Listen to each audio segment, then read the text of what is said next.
Bonjour à tous et bienvenue sous cette nouvelle vidéo. Je suis la guérisseuse spirituelle et aujourd'hui, je vais vous parler des différents types de rêves mystiques et leurs messages. Tout le monde rêve, ça vous le savez bien. Parfois, on n'en a pas le souvenir à notre réveil, mais chaque rêve peut être vraiment d'accompagnement. Alors, avant de commencer, je souhaite la bienvenue à tous les nouveaux abonnés et si vous arrivez par hasard sous cette vidéo, n'hésitez pas à vous abonner, c'est gratuit. En vous remerciant toujours pour votre fidélité, pour l'écoute, pour les likes, les petits commentaires et vos interactions qui sont vraiment très importantes. Aujourd'hui, on plonge de coup dans le monde onirique. Alors, et si nos rêves n'étaient pas des simples créations de notre esprit, mais plutôt de véritables portes vers une autre réalité? Certains disent que nos défunts, nos guides spirituels et même d'autres dimensions essayent de nous parler à travers eux. J'ai eu une nuit très agitée cette nuit, hein. En fait, je me suis réveillée tous les heures et à chaque fois que je me réveillais, que je me rendormais, j'ai eu un nouveau rêve. En fait, je pense que cette nuit, j'ai dû faire une dizaine de rêves. Quelques-uns, je me le rappelle, quelqu'un d'autre, non, mais c'était très agité. Alors, comment reconnaître un rêve porteur d'un message spirituel? Eh ben, dans cette partie, on va explorer ensemble les signes qui prouvent que vos rêves sont plus qu'un simple hasard. Alors, on va explorer les différents types de rêves et leur signification spirituelle, comment reconnaître un rêve qui vient de l'au-delà, et aussi quelques techniques pour mieux capter ces messages et s'en souvenir, parce qu'on oublie souvent, n'est-ce pas? Ou alors, on a des bribes de souvenirs qui, après, avec le temps, peuvent aussi revenir. Et parfois, on peut faire des rêves très récurrents. Nous avons 5 types de rêves, hein, qui contiennent des messages spirituels. Nos rêves ne sont pas toujours identiques.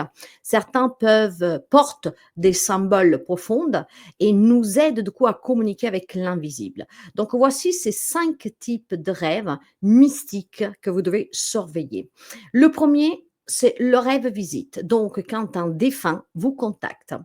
Les caractéristiques de ce rêve sont effectivement qu'une personne décédée qui semble réelle et vivante vient vous rendre visite dans vos rêves. Une sensation de paix, hein, elle accompagne cette visite et d'amour intense. Un message clair ou une guidance particulière pourrait vous apporter cette présence. Certains témoignent d'un proche disparu qui vient les prévenir d'un danger ou en leur donnant tout simplement une réponse à une question importante. Contrairement aux rêves classiques, ces rencontres laissent une empreinte émotionnelle très forte, un souvenir clair au réveil. Et je vous le confirme, parce qu'à chaque fois que je rêve de mes grands-parents ou de mes oncles, peut-être qu'il m'échappe quelques particularités, mais je sais toujours qu'ils sont venus et je sais toujours qu'ils m'ont dit quelque chose et je me rappelle surtout les gestes. Peut-être que je ne me rappelle pas la conversation, mais je me rappelle des gestes.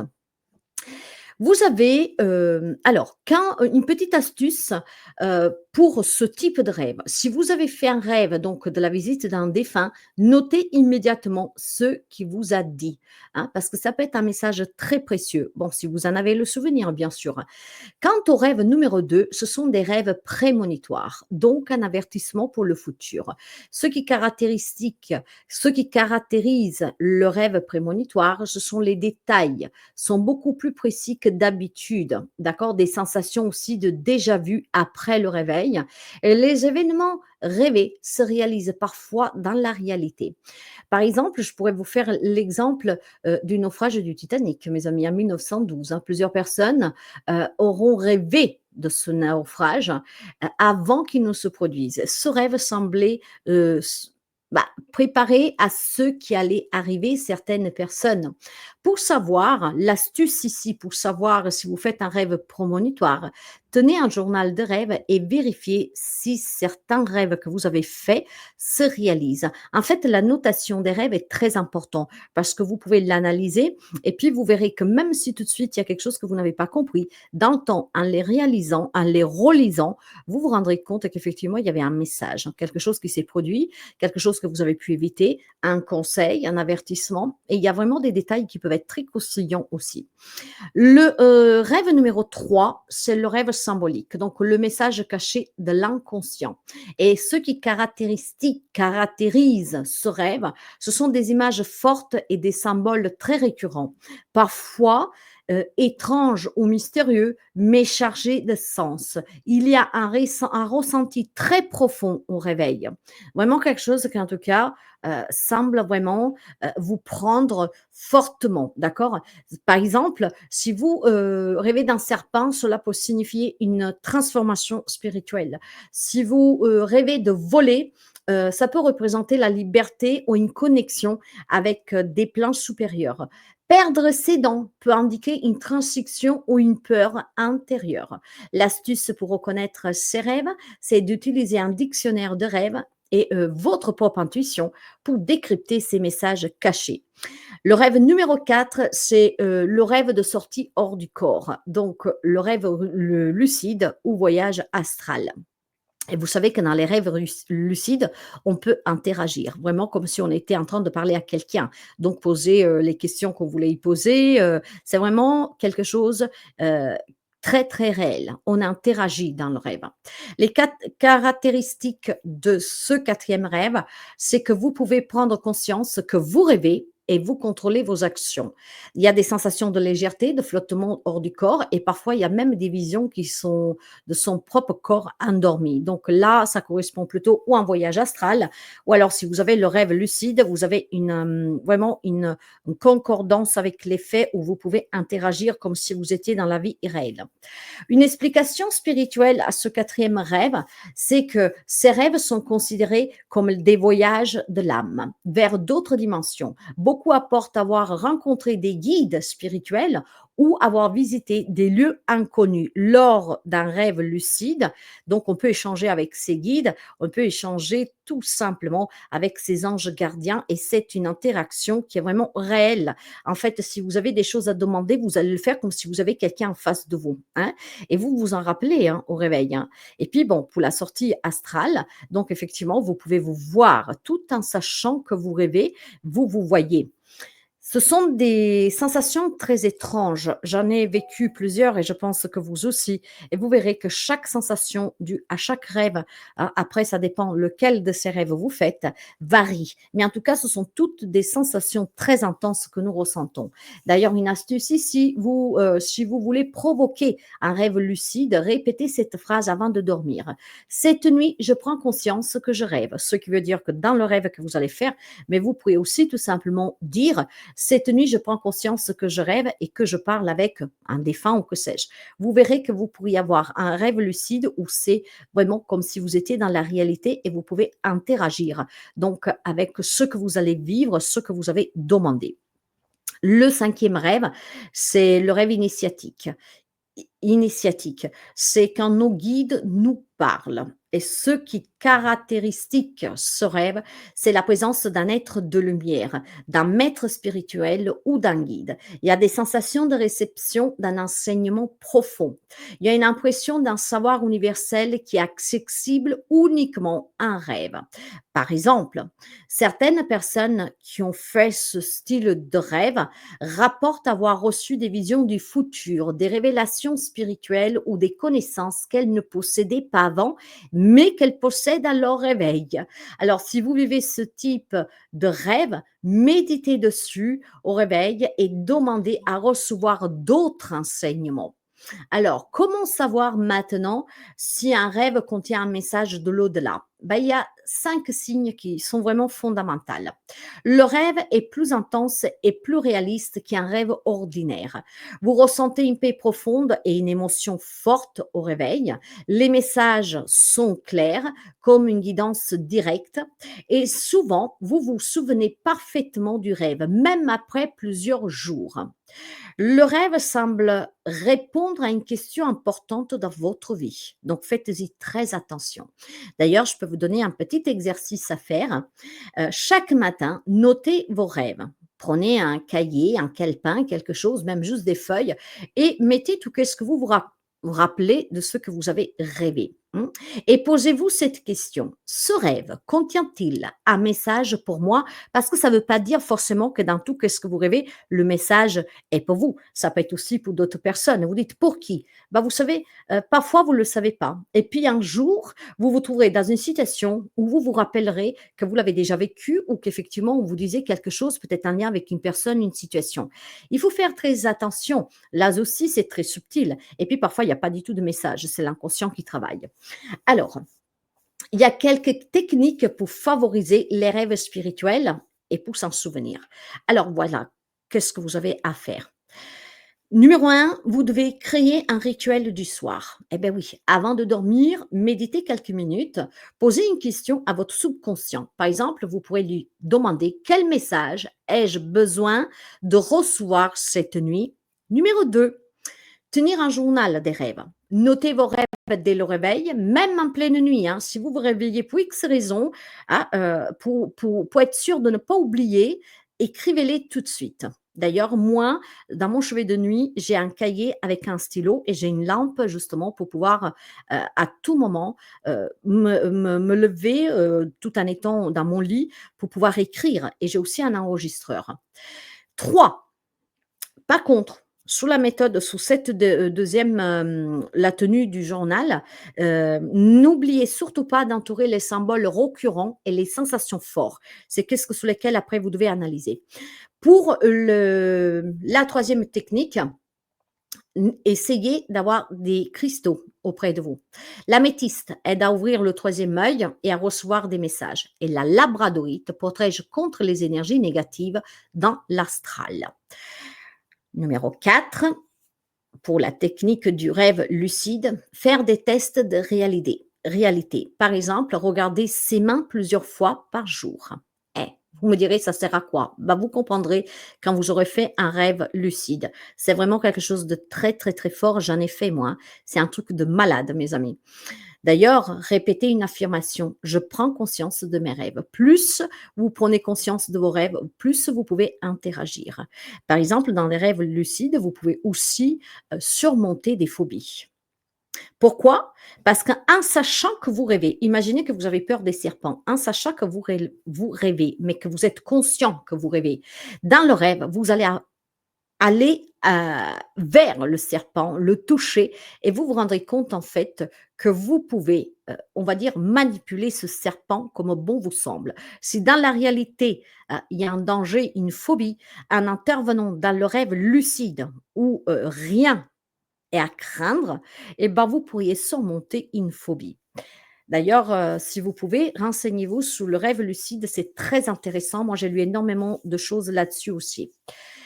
Hem Il y a un défi pour vous, mes amis. Alors, essayez ces techniques, d'accord? Vous en avez 5, elles sont faciles. Essayez ces techniques et dès ce soir et venez me dire, dès que les premiers résultats apparaissent pour vous, dès que des, situations, heu, vous arrivez à exprimer, d'accord? Peut-être que pour l'instant vous rêvez, mais voilà, vous ne savez pas quel type de rêve, vous ne savez pas comment interagir dans un rêve lucide, vous ne savez pas exactement quel est le message. Essayez ces 5 techniques. Vous pouvez commencer par une, bien sûr, d'accord? Et dès que effectivement vous aurez fait ces petites expériences, n'hésitez pas à venir en dessous de cette vidéo pour laisser votre message.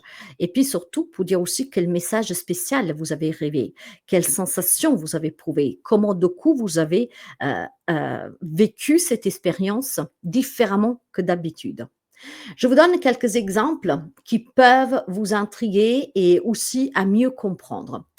Il y a une femme, qu'elle faisait un rêve toujours très mystérieux, hein.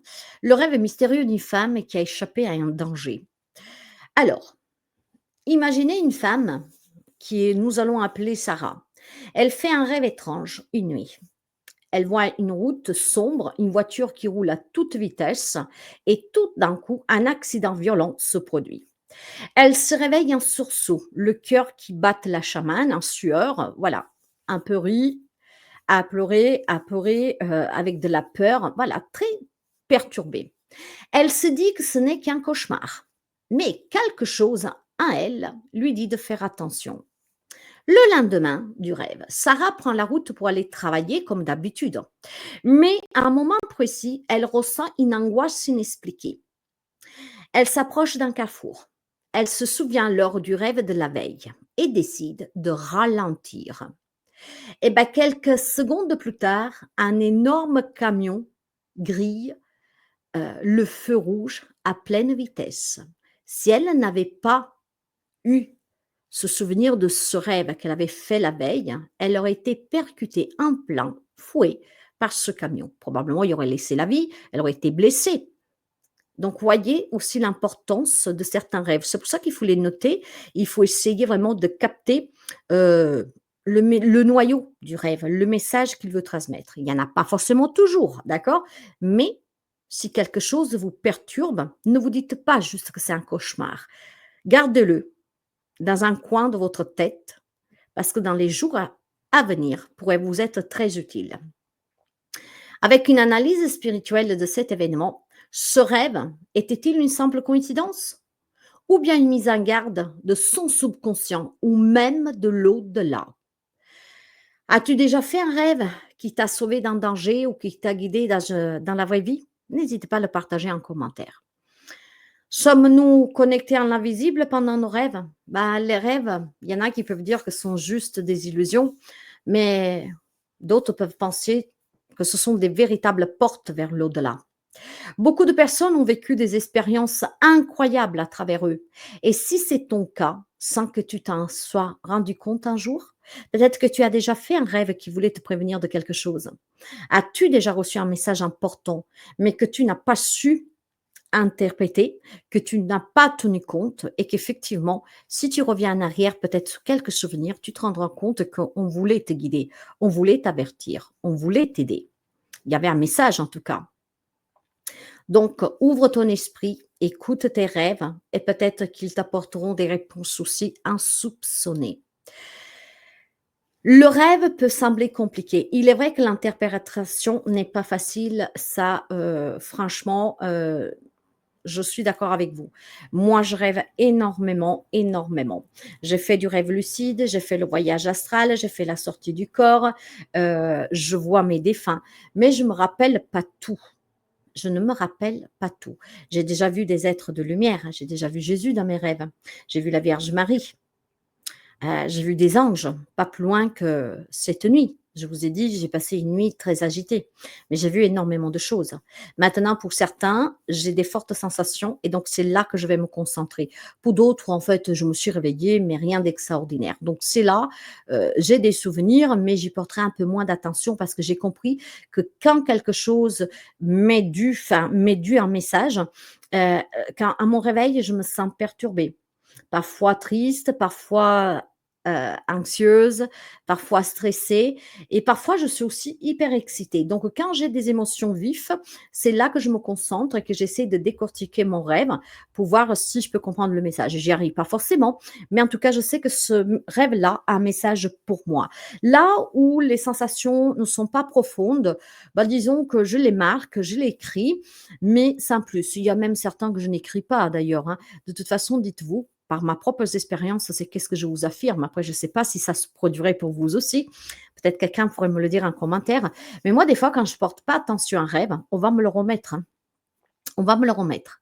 Et parfois, j'ai énormément d'informations, mais dès que j'ouvre les yeux, j'ai même pas le temps d'allonger mon bras pour prendre l'enregistreur ou le cahier, tout a disparu. Je pense qu'il n'y a pas de hasard parce que moi, j'y crois pas, mais effectivement, après le message, je le reçois de nouveau. Donc peut-être qu'on me prépare tout simplement le terrain pour qu'après, du moment que j'ai l'information, je puisse mieux l'exploiter. Donc c'est très, très, très, difficile mettre en place, vraiment la signification d'un rêve, mais ça peut devenir facile si on arrive à être concentré surtout sous les émotions. Moi, c'est ma propre expérience. J'écoute les sensations, les ressentis que j'ai de suite d'un rêve. Cette nuit, j'en ai fait une dizaine, d'accord. Pour certains, c'était compliqué. D'ailleurs, le dernier, il m'a laissé un impact colérique, vous voyez? Donc mais je sais déjà qu'est-ce que c'est en fait. Voilà, je sais déjà qu'est-ce que c'est. Justement, c'est en apprenant à capter vos ressentis que vous pourriez donner une signification à votre rêve, s'il est important ou pas, s'il a un message caché pour vous, s'il a un message direct d'un défunt, d'un guide, s'il y a tout simplement un avertissement, un encouragement, une guidance, d'accord? Donc c'est vraiment, très important de distinguer ces 5 types de rêves. Après parfois le subconscient, met ensemble aussi des éléments du vécu de la journée. Ah, par exemple, ça vous est déjà arrivé que si dans la journée vous vous êtes énervé, dans la nuit vous allez faire un rêve et vous allez vous réveiller énervé et probablement même dans le rêve vous êtes énervé. Parfois c'est vraiment en tout cas un ensemble d'événements que votre subconscient reproduit de façon inconsciente ou consciente. Mais voilà, il faut pas forcément, si vous faites un cauchemar, avoir toujours peur, d'accord? Il y a beaucoup de possibilités dans les rêves. Tout dépend quel type de rêve vous faites. Mais pour pouvoir voyager, dans le monde extraordinaire du rêve lucide, je vous conseille vraiment de faire ces petits exercices parce que le rêve lucide, il est extraordinaire, vraiment. C'est vraiment une sensation de réalité, mais vous le savez que vous rêvez et tout en sachant que vous rêvez, vous pouvez tenir un discours avec une personne. Moi, je l'ai fait. C'est vraiment extra. Il y a vraiment tellement de choses que vous pourriez vivre intensement, mes amis. Donc n'hésitez pas à essayer et n'hésitez pas par la suite à venir donner votre petit témoignage sous cette vidéo. Donc, il faudra la retrouver et vous pourriez tout simplement témoigner votre expérience. Je pense qu'il y a beaucoup de choses qui se produisent dans les rêves que parfois on n'arrive pas forcément à comprendre, mais sur laquelle on donne vraiment une signification qu'un certain phénomène s'avère. Moi, j'ai fait un rêve lucide, 2011 où en fait, je ne sais pas pourquoi, ma tête toute seule, elle pensait au feu, à l'eau, aux 4 éléments en fait et je me disais: «Et s'il y a un tremblement de terre, il faut que je fasse ça et si, il y a des grosses rafales de vent, il faut que je fasse ça». En fait, j'avais réuni les 4 éléments à comment je devais faire pour protéger ma famille, d'accord? J'ai eu une nuit très perturbée. Pourtant, j'étais réveillée. Je sais que j'étais réveillée. Donc c'était peut-être aussi plutôt une sortie astrale, mmh. Donc et le matin quand je me suis levée de très bonne heure parce que c'était très compliqué, je n'arrivais pas à me défaire de ces sensations, de ces pensées qui se répétaient. Ben, en fait, je me rappellerai toujours, j'ai ouvert mon PC et il y avait les 4 éléments. Il venait d'y avoir une catastrophe. C'était Fukushima, je crois. En fait, le grand tsunami, qu'il y a eu au Japon, le tsunami a provoqué le séisme a provoqué l'incendie avec, le nucléaire qui avait sauté. Il y avait eu tous les éléments réunis. En fait, je vivais il y avait un décalage horaire. Et je me suis rendu compte que je vivais le phénomène en même temps que ça se produisait là-bas, sans savoir où j'étais, sans savoir pourquoi et ce matin-là, j'ai appelé, une amie pour dire: «Hey, il m'arrive un truc de dingue». En fait, en regardant le décalage horaire, j'étais en train de vivre, avec, bah, je sais pas, avec mon inconscient, je sais pas, c'était peut-être une alerte que j'aurais pu donner, mais je ne savais rien du tout où ça se produisait et je n'avais pas les mots vraiment, de séisme, de tsunami ou, de feu. C'est tout un ensemble d'éléments que je voyais. Et moi, je me disais, comment je devais faire pour protéger ma famille. Il peuvent se passer des choses vraiment extraordinaires, vraiment. Alors vous voyez que ce domaine de la spiritualité, du mystique, de l'ésotérisme est très vaste, est vraiment très vaste et plus on veut apprendre, plus en fait, bah, il y a cette adrénaline de vouloir tout savoir tout rapidement parce que ça vous prend vraiment, fortement. Mais plus vous voulez savoir, plus vous vous rendez compte qu'il y a des nouveaux domaines, plus vous vous rendez compte qu'il y a des choses nouvelles qui viennent à vous. C'est un domaine en fait où on n'arrête jamais d'apprendre, jamais. Et tout est lié entre eux. Tout est vraiment lié. Donc sommes vraiment uniquement nous, hein, des êtres humains avec un véhicule pour vivre cette expérience humaine, hein, sous terre, dans un monde matériel où effectivement il y a autre chose. Autre chose qui va au-delà de ce que l'homme peut imaginer, avec une conscience, avec une âme, un esprit et avec surtout ces mondes invisibles. Moi, je crois plutôt à ça. Je ne pense pas que nous nous arrêtons à ce que nous sommes là. à l'extérieur. Il doit y avoir quelque chose à l'intérieur de nous et il doit y avoir aussi quelque chose, au-delà, de ce globe, je ne sais pas comment dire, que ce n'est pas palpable, dont il y a beaucoup encore de mystères à percer. Percevrons-nous un jour ces mystères? Peut-être pas de notre vivant et probablement jamais. Il y a des choses que l'homme, je pense, ne pourra jamais vraiment découvrir. C'est un savoir qu'on aura que quand nous serons de l'autre côté. Et à chaque fois qu'on revient, on oublie. Mais il y en a quand même de plus en plus, surtout ces enfants indigo arc-en-ciel qui viennent avec les souvenirs. Et c'est excellent. Voilà pour cette petite vidéo de 7 jours et j'espère que vous appréciez. Donc n'hésitez pas à liker, à partager, à commenter et merci de vous abonner si vous arrivez par hasard. À très bientôt pour une nouvelle histoire. Enfin, là, c'est plutôt qu'une histoire, c'est une petite leçon, hein. Je me vois toujours dans des trucs vraiment, et dépassés par la réalité, hein, mais c'est vraiment, très prenant. Mais à la prochaine avec de nouveaux sujets intéressants de ce monde spirituel, de l'invisible.